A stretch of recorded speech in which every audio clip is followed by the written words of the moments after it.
सर्वप्रथम सर्वांना श्री स्वामी समर्थ. स्वामी महाराजांच्या कृपेने तुमच्या सर्व चांगल्या इच्छा पूर्ण होत ही स्वामींचरणी प्रार्थना करते आणि आजच्या व्हिडिओला सुरुवात करते. तर उद्या 8 सप्टेंबर 2024 रविवार रोजी ऋषी पंचमी आलेली आहे. ऋषी पंचमी हे व्रत का करावे तर सर्व पापातून मोक्ष मिळावा, देवी देवतांच्या चरणी आपल्याला स्थान जागा मिळावी म्हणून हे व्रत केले जाते. खरं तर महिलांकडून कळत नकळत मासिक पाळीत मासिक धर्मात काही चुका होऊन जातात आणि त्या चुकांचे रूपांतर पापात होते आणि त्या पापांचे फळ पती पत्नीला दोघांनाही भोगावे लागते. तर याच मासिक धर्मात होणाऱ्या चुका आणि त्या पापांपासून प्रत्येक महिलेला, तिच्या पतीला, कुटुंबियांना मुक्तता मिळावी, मोक्ष मिळावा आणि या पापांचे निवारण व्हावे, दोष निवारण व्हावे म्हणून हे व्रत केले जाते. प्रत्येक मनुष्याकडून, आपण बायका जरी असलो, महिला जरी असलो तरी आपण मनुष्य आहोत. तर प्रत्येक मनुष्याकडून काही ना काही कळत नकळत चुका होत असतात. या जगी असा कोणी मनुष्य नाही त्याच्याकडून काही चुका होत नाही. तर हे ऋषी पंचमी व्रत प्रत्येक व्यक्तीने केलं तरीही चालेल. असं नाही की महिलांकडून म्हणजे मासिक धर्मात काही चुका होतात आणि त्यासाठीच हे व्रत करावे असं नाही. प्रत्येक पापापासून मुक्तता मिळण्यासाठी हे ऋषी पंचमी व्रत केलं जातं. तर प्रत्येक माणसाकडून कळत नकळत काही चुका होतच असतात आणि याच आपल्याला लागलेल्या छोट्या मोठ्या पापांपासून मुक्तता, हे दोष निवारण करण्यासाठीच हे ऋषी पंचमीचं व्रत केलं जातं. उद्या आहे ऋषी पंचमी. अगदी साधी सोपी पूजा असते, पण प्रत्येक महिला हे व्रत करते असं नाही. पण जर तुम्ही हे व्रत पूजा करत असाल किंवा नसाल, काही महिला हे व्रत करतात, उपवास करतात, पूजा करतात, काही महिला नाही करत, तर तरीही प्रत्येक महिलेने उद्या 8 सप्टेंबर 2024 रविवार रोजी ऋषी पंचमीच्या दिवशी सकाळीच प्रत्येक महिलेने आंघोळीच्या पाण्यात ही एक वस्तू टाकूनच आंघोळ केल्याने तुम्हाला गंगा स्नान केल्याचे, तीर्थक्षेत्री स्नान केल्याचे पुण्य फळ लाभणार आहे आणि नकळत झालेल्या पापांपासून तुमची मुक्तता होणार आहे. असा छान उपाय आहे. आपण महिला प्रत्येकाकडून काही ना काही चुका होतातच, मासिक धर्मात होतच असतात. काही ना काही चुका, आपली थोडेसे हात वगैरे लागतात. या चुका आपण मानत नाही, पण याचे काहीतरी परिणाम हे होत असतात आपल्यावर, आपल्याला जाणवत नाही ते. पण काही ना काही आपल्याला सहन करावं लागतं. घरात काही ना काही लक्ष्मी टिकत नाही, मुलाबाळांची प्रगती होत नाही, काही ना काही संकट घेराव घालत असतात आपल्या पाठीमागे, किंवा आपल्याला आजारपण येत असतं. काही म्हणजे कळत ना कळत झालेल्या चुकांचे पापामध्ये रूपांतर होते आणि त्या पापांचे रूपांतर काही ना काही संकट आपल्या मागे येतात आणि ते संकट घेराव घालून बसलेले असतील. तर ऋषी पंचमीचे व्रत केल्याने किंवा तुम्ही उद्या आंघोळीच्या पाण्यात जर ही एक वस्तू टाकली तर सर्व पापातून तुमची मुक्तता होईल आणि घरात सुख शांती नांदेल, तुम्हाला आरोग्य मिळेल. तर उद्या आज गणेश चतुर्थी झालेली आहे आणि गणेश चतुर्थीच्या दुसऱ्याच दिवशी ऋषी पंचमी आपण साजरी करत असतो दरवर्षी. या दिवशी महिला नदीवर, गंगेवर, काही ठिकाणी अजूनसुद्धा महिला नदीवर म्हणजे गावाची जी नदी असते किंवा नदीवर, गंगेवर किंवा म्हणजे तीर्थस्थानी त्या राहत असतील तर तिथं जाऊन किंवा आपल्या गावाजवळील जी नदी असते तिथं जाऊन स्नान करतात अजूनसुद्धा आणि मग पूजन करतात. या दिवशी उपवास केला जातो. हे व्रत कुणीही केलं तरी चालेल, असं नाही की महिलांनीच करावं. पुरुष मंडळी असतील, मुलं असतील, मुली असतील, सर्वांनी हे व्रत केलं. तुम्हाला जर वाटत असेल की तुमच्या हातून काही म्हणजे चुका झालेल्या असतील कळत नकळत आणि तुम्हाला मनात वाईट वाटत असेल की आपल्याकडून काही चुका झालेल्या आहेत, तर तुम्ही हे व्रत करू शकता. किंवा मी आता तो आंघोळीच्या पाण्याचा उपाय सांगत आहे. उद्या तो उपाय जरी केला तरी संपूर्ण ऋषी पंचमी केल्याचं व्रताचं फळ तुम्हाला मिळणार आहे. महिलांनी हे व्रत नक्की करावं. दर महिन्याला आपल्याला मासिक धर्म येतो आणि या 4-5 दिवसात आपल्याकडून कुठं ना कुठं स्पर्श होतच असतो. लहान घर असो किंवा मोठं असो, पण महिलांशिवाय त्या घरात म्हणजे पान सुद्धा हलत नाही. हे कुठं ठेवलंय, ते कुठं ठेवलंय. म्हणजे पतिदेव असू दे, मुलं बाळ असू दे, सासू सासरे असू दे, आई वडील असू दे, त्या घरातल्या मुख्य महिलेशिवाय त्या घरात पानच हलत नाही. मी पण सांगते, माझ्यावरून प्रत्येक महिलेला हा अनुभव असेल. आपल्याशिवाय आपल्या घरात पान सुद्धा हलत नाही. तर अशा 4-5 दिवसात आपल्या हातून कुठं ना कुठं हात लागत असतो. तर अशा गोष्टी कामं करताना महिलांकडून मासिक धर्मात काही ना काही कळत नकळत चुका होऊन जातात आणि त्याचे मग काही पापं आपल्या माथी लागतात. आपल्याला कळत नाही, पण मी सांगितलं काही संकटांना सामोरं जावं लागतं. तर हे पापच असतात आपली. त्याच पापातून मुक्त होण्यासाठी हे ऋषी पंचमी व्रत करावं. भाद्रपद महिन्याच्या शुक्ल पक्षातील पंचमीला ऋषी पंचमी हे व्रत करावं. म्हणजे 7 ऋषींची सुपारी मांडून पूजा करावी. पाटावर एक स्वच्छ पाट घ्यायचा. पाटाच्या अवतीभोवती छानशी अगदी लहानशी रांगोळी काढावी.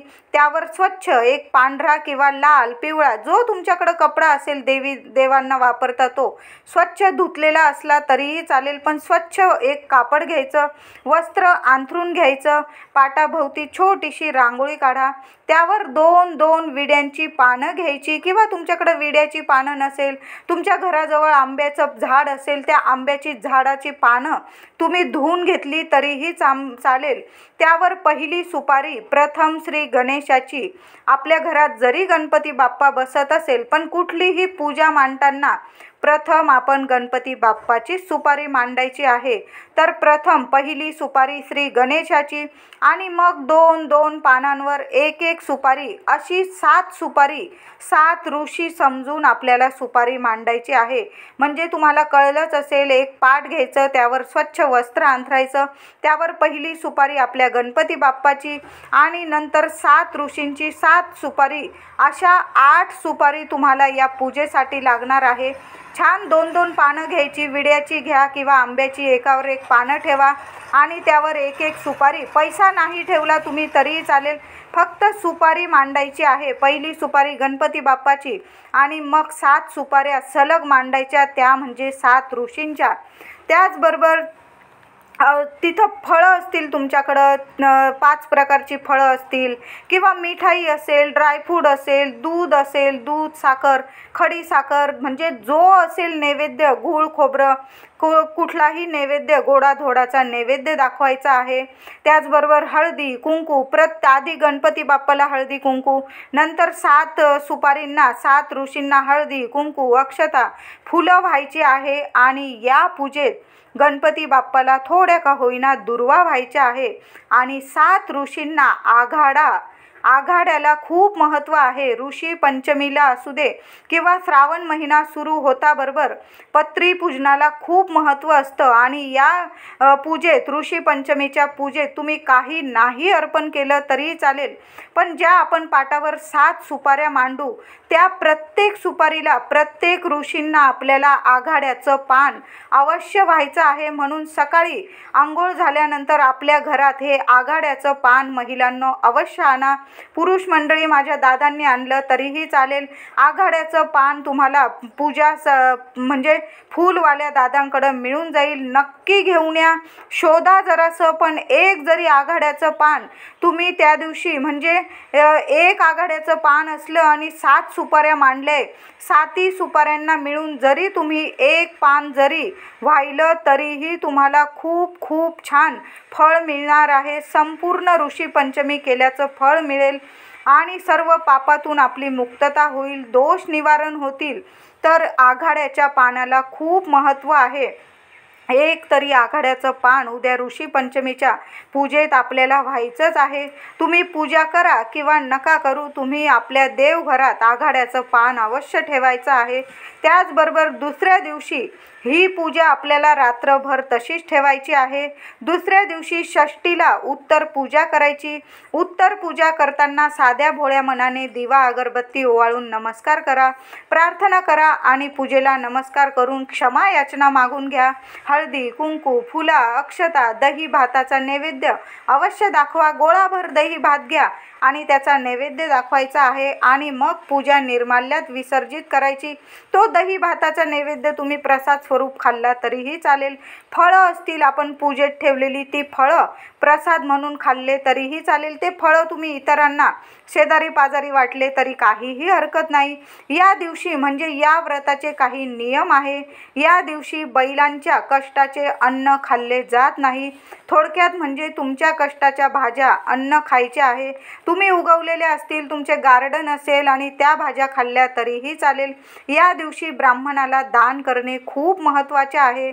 साखर, तूप, केळी किंवा दक्षिणा 21 रुपये, 51, 101 तुमच्या खिशाला परवडेल असे दान अवश्य करा. ब्राह्मण नाही भेटले, एखादा खरंच गरजू व्यक्ती असेल, त्याला छत्री, चप्पल, वस्त्र किंवा थोडेसे पैसे असे दान केले तरीही चालेल. एखादा गरजू विद्यार्थी असेल तर त्या गरजू विद्यार्थ्याला थोडेसे पैसे किंवा त्याची फी वगैरे भरून दिली तरीही अतिशय उत्तम. या दिवशी उपवास करतात त्याबरोबर पूजा होईपर्यंत काहीही खायचं नाही. तुम्ही जर या दिवशी उपवास केला असेल तर नदीवर किंवा घरी आंघोळ केल्यानंतर अशी साधी सोपी पूजा मांडून घ्यायची आणि मग पूजा झाल्यानंतर तुम्ही काहीतरी आपण जे फराळात खातो ते उपवासाला खायचं आहे. फक्त या उपवासाला तिखट, तेलकट हे पदार्थ खाऊ नये. फळं खा, दूध, दही, राजगिऱ्याची लाडू वगैरे, चिक्की, ड्रायफ्रूट असे पदार्थ या उपवासाला खायचे आहे. या दिवशी ऋषी पंचमीच्या दिवशी चुकूनही कुणाला त्रास देऊ नका. आपल्यामुळे कुणाला त्रास होईल असं वागू नका. घरात अपशब्द करू नका. मांसाहार, मद्यपान, धूम्रपान अजिबात या दिवशी करू नका, टाळायचं आहे. यावर्षी ऋषी पंचमी ही तिथी 7 सप्टेंबरला संध्याकाळी 5:30 वाजता सुरू होणार आहे आणि ऋषी पंचमी तिथी आपली 7 सप्टेंबरला संध्याकाळी 5:30ला सुरू होईल आणि 8 सप्टेंबरला संध्याकाळी ही तिथी संपणार आहे. म्हणजे 8 सप्टेंबरलाच उदय तिथीनुसार हे व्रत ऋषी पंचमी आपल्याला साजरी करायची आहे. कळत न कळत झालेल्या चुकांपासून संरक्षण व्हावे, दोष निवारण व्हावे म्हणून हे व्रत केले जाते. तर या दिवशी सकाळी लवकर उठा आणि घर अंगण स्वच्छ करायचे आणि आंघोळीच्या पाण्यात ही एक वस्तू टाकून आंघोळ करायची आहे. ती म्हणजे तुम्हाला आवळ्याचा थोडासा रस, थोडीशी पांढरी तीळ पाण्यात टाकून आंघोळ करायची आहे. आधीच्या काळी अजून सुद्धा बायका आवळ्याच्या रसाने, तिळीच्या उटण्याने, सुगंधित तेलाने आंघोळ केली जाते. म्हणून एक वेळेस तुम्ही उपाशी राहिला तरी चालेल, पण उद्या आंघोळीच्या पाण्यात थोडेसे आवळ्याचे तेल किंवा आवळ्याचा रस आणि थोडीशी चिमूटभर तीळ आणि थोडंसं गंगाजलाचं पाणी, सुगंधित तेल म्हणजे तुमच्याकडं जे असेल तेल किंवा तुम्ही गुलाबजल टाकलं पाण्यात तरीही चालेल, पण आवळ्याचा रस आणि चिमूटभर पांढरी तीळ आपल्याला आंघोळीच्या पाण्यात टाकायचीच आहे आणि मग आंघोळ करायची आहे. महिलांनो, मासिक धर्मात लागलेले काही दोष असतील निवारण होतील. आंघोळीच्या पाण्यात या वस्तू टाकल्या सर्व पापातून मुक्तता मिळेल आणि घरात सुख शांती येईल. गंगा स्नान, पवित्र स्नान केल्याचे चांगलं फळ तुम्हाला मिळेल. तुम्ही हा उपाय सर्वांच्या पाण्यात या वस्तू टाकल्या तरीही चालेल, पण या 2 वस्तूंना खूप महत्त्व आहे. ते म्हणजे आवळ्याचा रस किंवा आवळ्याचं तेल आणि थोडीशी चिमूटभर पांढरी तीळ. या 2 वस्तू तरी आपल्याला टाकायचंच आहे आणि गंगाजल, गुलाबजल सगळ्यांकडेच असतं. चमचाभर ते पण टाकून द्या आणि छान अशी आंघोळ करायची आहे. त्यानंतर स्वच्छ कपडे परिधान करायचे आणि घरातील देवांची, आपल्या घरात बाप्पा बसलेला असेल, पूजा करायची आणि मग 7 सुपारी आणि गणपती बाप्पाची अशा 8 सुपारी मांडून आपल्याला साधी सोपी पूजा करायची आहे. तर हे 7 ऋषी म्हणजे वशिष्ठ ऋषी, अगस्त्य ऋषी, अत्री ऋषी, भृगु ऋषी, विश्वामित्र ऋषी, द्रोणाचार्य ऋषी, कश्यप ऋषी यांच्या नावाने 7 सुपारी मांडून हळदी, कुंकू, अक्षता, जानवं, फुलं वाहून पूजा करायची आहे. यालाच ऋषी पंचमीचं व्रत पूजा म्हटले जाते. व्रत करताना 7 वर्ष अखंड हे व्रत करावं लागतं. म्हणजे तुम्ही व्रत सुरू केलं तर तुम्हाला सलग 7 वर्ष हे व्रत करावंच लागेल. नंतर त्याचं उद्यापन करायचं. या दिवशी ऋषी पंचमीची विशेष भाजी केली जाते, म्हणजे एकत्रित भाजी केली जाते. रानात उगवलेल्या भाज्या, फणस, भेंडी, वांगी, गवार, आळू, लाल माठ, बटाटा, रताळं, कच्ची केळी, सुरण, लाल भोपळा, शेंगदाणे, ओले मटार, शिमला मिरची, टोमॅटो या सर्व भाज्या मिसळून एक भाजी केली जाते. ऋषी पंचमी या सर्व भाज्या एकत्र करून ऋषी पंचमीची भाजी केली जाते. या भाजीला या दिवशी खूप महत्त्व आहे. संध्याकाळी ही भाजी खाऊन उपवास सोडला जातो. त्याचबरोबर ऋषी पंचमीची कथा नक्की ऐकावी किंवा तुम्ही श्रवण केली तरीही चालेल. तर व्हिडिओ आवडला असेल लाईक करा, शेअर करा, चॅनलला कृपया सबस्क्राईब करा. धन्यवाद.